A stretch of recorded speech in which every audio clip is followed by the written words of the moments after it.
recommend to do if your dog is a door dasher? How do you handle it? I do something called a grandma shuffle. It's simply by putting your feet together, facing away from the door as you go to open it, like the door's behind you, and you literally just shuffle into the dog. And they just automatically look at you weird and they just back up. You don't say anything. Or you can have the dog on a wait command, making them sit, telling them wait. So the dog obviously would have to understand what sit means and what wait means before you tried that. So if my dog's here and the door's behind me, I'm just gonna walk right into him. You're there, obviously, so he wants to see you, but you see how he just backs up? Yeah. That's the grandma shuffle. So another question is, what are the 3 best commands to teach your dog? A sit command, because you use a sit command on everything. You tell your dog to sit and wait, sit and stay. I think that it's important to teach a come, so the dog always knows when to come, when called. If they get loose, that's a great way to get them back to you. So not only is it just saying come, but it's also being able to reach for their collar when you get them close enough. So that's part of the exercise. And then I think heeling would be one of the important things too. Actually having a dog that walks on leash in a controlled position. Heeling is always on your left-hand side. So the dog isn't pulling your arm off. And you can use cookies and treats to keep them in that position by using that as a lure. The first one is just getting the dog in a sit position. And I use cookies for a lot of stuff. He knows what sit means, but so sit and I bring the cookie up. So for a dog that doesn't understand what sit means, I have my leash on all the time, sit, and I bring the cookie up into the air. And it puts his butt down on the ground then. And as far as heeling is in the left-hand side of me. My leash is always in my right hand. My cookie is here as a lure. You want something the dog really likes. I use hot dogs a lot. I use cheese a lot. And I just tell him heel, and he takes a step with me. And then I can turn him around, and he just stays with me. I'm not yanking on his collar. Sometimes you have to have a different kind of collar, such as a martingale. I like those. If you have to do a choke chain or a pinch collar, those are acceptable as well, as long as you know how to use them. Would you like another hot dog? Thank you. And come when called. I start by teaching it as a game. 1 or 2 people, even 3 or 4 if you have them in a household. Sit. Wait. So dog knows a wait, and if they don't know a wait, I throw a cookie out, and then as soon as they get to the cookie, I tell them to come. That's if I'm by myself. Wait. Take it. Gunner, come! And I reel him back in by having his leash with me. I reach and I grab and get control of the collar. I call it the 3 C's. Come, collar, cookie. So he doesn't get a treat until I grab his collar, because most of the time if you go to grab a dog's collar, what do? They back away. Yeah. So now you have control, and then they get the cookie. Okay. So those are the 3 main things I think are very important. How do you stop the dog from jumping on you? Okay, I'm gonna ask you a question. Do you know how dogs meet each other? No. Face to face. When you have 2 dogs that live together, they meet face to face. So essentially the dogs think, oh, I'm gonna meet my owner face to face, woohoo.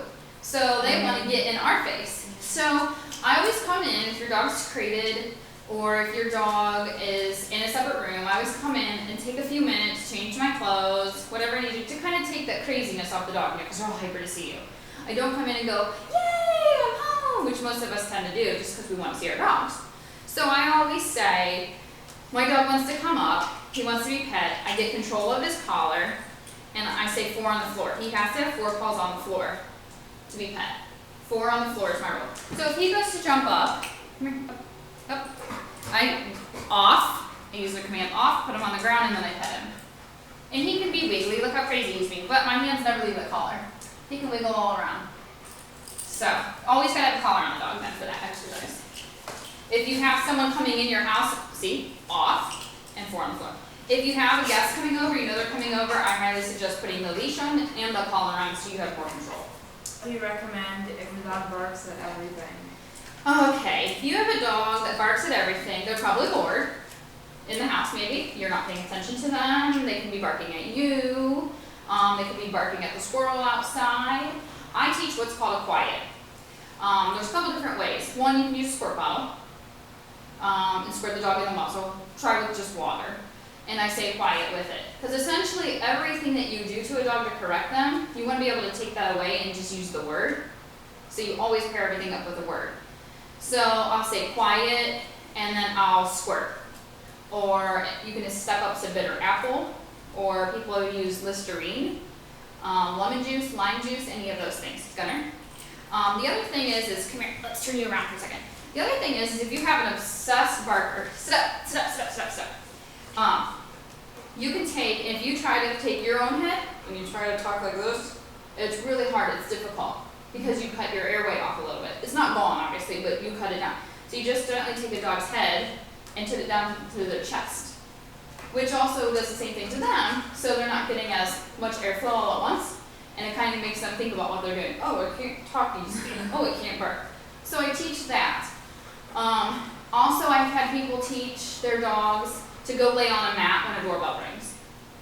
When the doorbell rings, you take them to the mat. Doorbell rings, take them to the mat. So now they have something they're doing instead of just sitting there and obsessively barking. But I really like the word quiet, not shush, not hush, and I don't do this. It's just a quiet command, quiet. Nice deep voice, like I mean something, and if you have to squirt, you squirt. How do you teach a dog or a puppy not to be mouth feed?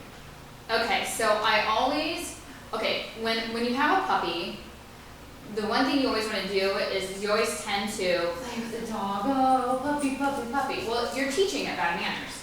You don't realize it. Because you're rubbing on it, and it's teething, and it's wanting to grab at you, because it knows no manners. It's gonna sit. Please, stay. So, what I do is, I always have something in between me and the dog. I don't care if it's a ball, it's a tug rope, it's something.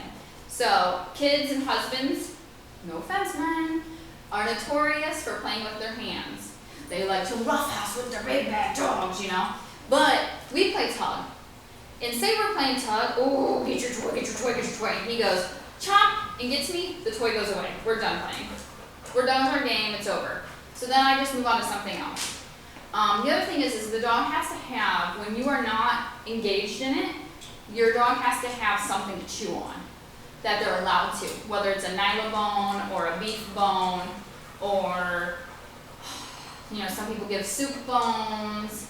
There's all kinds of different bones you can give the dogs. Kongs with peanut butter, you know, butter, bananas, and whatever you can think of putting in them. Your dog has to have something to chew on. It's teething. A dog teethes all the way up to, you know, some dogs teeth all the way up to like 6, 7, 8 months, some of them, you know, get their other teeth in. So, yeah, so, you know, they lose their teeth and they get them in later on, so they're kind of different than us, where we just like, it's all one big process. So, I always make sure there's something in between me and the dog, and I never play with my hands with the dog.